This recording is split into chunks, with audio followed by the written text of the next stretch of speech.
দুজন ৰাজনৈতিক নেতা কেতিয়াবা ডাইনিং টেবুলত খোৱাৰ সময়ত ৰাজনৈতিক পেচাল চলেনে বেলেগ? নিশ্চয় চলে, কেতিয়াবা কেতিয়াবা বিতৰ্ক হয় ৰাজনৈতিক ইছ্যু লৈ পেলাই।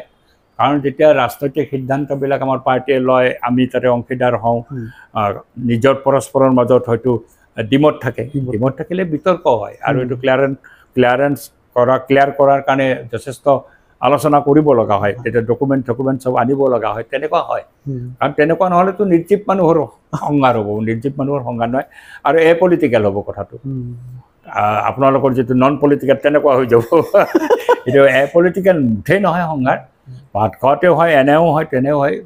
এটা ইছ্যু আহিলে, ইছ্যু এটাত CPM এটা ৰ'ল লৈছে বা এটা ষ্টেণ্ড এটা লৈছে, সেই ষ্টেণ্ডত হয়তো তেওঁৰ খোকোজা আছে, তেওঁ মোকে সুধিব, প্ৰথম মোকে পাব নেতা হিচাপে বা বিধায়ক হিচাপে পাইছে স্বামী হ'লেও, যে এইটো কি ষ্টেণ্ড পাৰ্টিৰ।